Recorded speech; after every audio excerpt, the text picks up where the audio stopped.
from slave to vizier. After being sold into slavery by his brothers and being falsely accused, Joseph was blessed by God.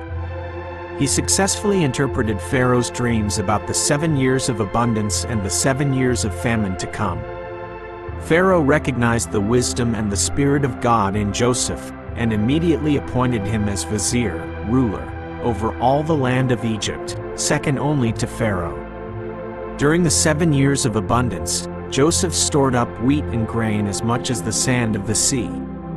When the 7 years of famine came, he began selling food to the people of Egypt and the surrounding countries.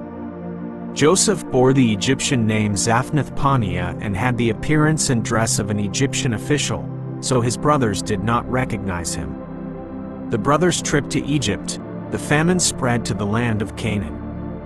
Jacob, Joseph's father, sent 10 of his older sons to Egypt to buy grain, keeping only Benjamin, the youngest son of Rachel, Joseph's mother, behind for fear of disaster. Upon arrival, Joseph's brothers bowed down to the ground before him to buy grain. This fulfilled the prophetic dream Joseph had seen when he was young, his brothers' sheaves bowing down before his sheaf. Joseph recognized his brothers but pretended to be a stranger, accusing them of being spies. He forced them to bring their youngest brother Benjamin down to prove their words were true, and kept Simeon as a hostage. When Joseph secretly returned the money for the grain to each man's sack, the brothers were extremely frightened upon discovering it. They began to question themselves and say to one another, "We are being punished because of the wrong we did to our brother Joseph."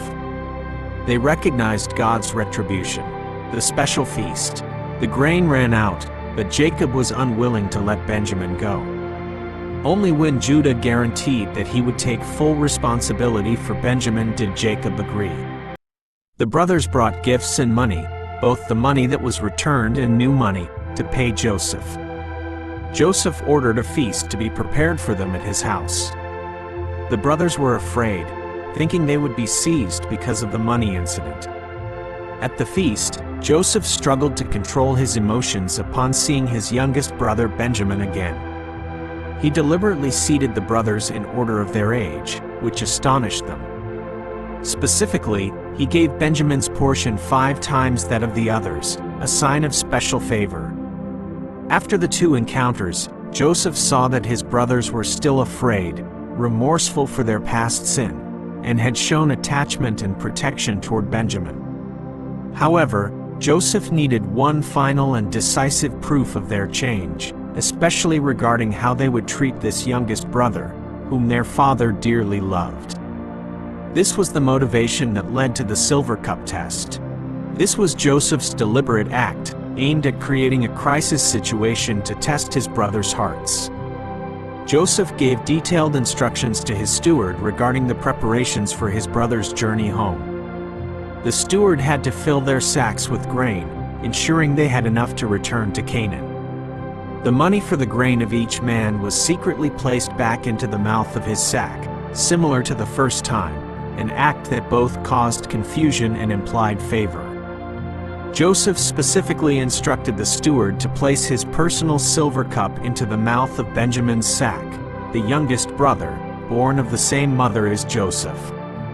According to Joseph later, this cup was not only used for drinking but was also said to be used for divination, enhancing the mystery and importance of the stolen item.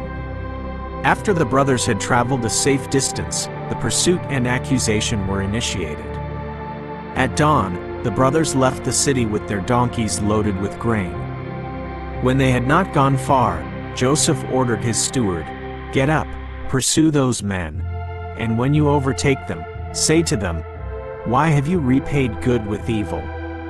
The steward caught up with them and issued the serious accusation: they had stolen their master's precious silver cup. Joseph's brothers vehemently denied it. They argued that they had already brought the money found in their sacks from the previous trip in Canaan to return it. How could they possibly intend to steal silver or gold from the house of the governor? They swore, "Let him among your servants with whom it is found die, and we also will become my lord's slaves." This was a reckless oath, showing their absolute confidence in their innocence, and also the test Joseph needed. The steward agreed to the proposal, but mitigated the punishment. "Let it be as you say. He with whom it is found shall be my slave, and you shall be innocent." This made the brothers think they had minimized the risk for the whole group. Events unfolded exactly as planned, pushing the situation to a climax. The brothers quickly lowered their sacks to the ground and opened them. The steward began searching, starting with the eldest brother's sack, Reuben, and proceeding to the youngest brother's, Benjamin. The cup was found in Benjamin's sack. The brothers tore their clothes, an act showing deep grief, shock, and utter despair. They loaded the grain back onto their donkeys and returned to the city together. They did not abandon Benjamin, even though he was caught in the act of theft. This act was the first sign of a change in their affection and fraternal responsibility. The confrontation with Joseph and the admission of guilt. This was a crucial moment when the brothers were forced to confront the governor and their own conscience. After tearing their clothes, a manifestation of despair, they returned to the city together. Upon entering Joseph's house, Judah and the brothers bowed down to the ground before him. This act was one of complete submission and obedience, fulfilling Joseph's dream for the second time. Joseph did not rush to blame them but posed a challenging question. "What deed is this that you have done? Do you not know that a man like me can indeed practice divination?" This question emphasized that their sin could not be hidden, implying that Joseph knew everything, including what they had done in the past. Judah, who had guaranteed Benjamin's safety, spoke on their behalf. He did not attempt to justify the theft but shifted to a deeper admission of guilt. "What can we say to my Lord? What can we speak? Or how can we clear ourselves? God has found out the iniquity of your servants." This was a turning point. Judah admitted guilt not for the silver cup, but acknowledged that the iniquity of the past, the selling of Joseph, had been exposed and was being punished by God through this incident. Joseph issued a decree, continuing to test them one last time. "Only Benjamin shall remain my slave. As for the rest of you, go up in peace to your father." This created an opportunity for them to abandon Benjamin and save themselves. This was the climax of the event, proving the true repentance of Judah and the brothers. Instead of accepting the verdict and abandoning Benjamin, Judah stepped forward and addressed Joseph with great respect and emotion, opening with a plea for Joseph to listen. Judah did not plead for Benjamin, but focused on the condition of his father, Jacob, proving they had learned the lesson of familial love. The pain of loss. He recounted in detail how sorrowful their father was when he lost Joseph, "He is no more," and how he had kept Benjamin back. Special affection. He emphasized that Benjamin was the child of his old age, and the only remaining son of Rachel, and that his soul is bound up in the boy's life. The pledge of guarantee.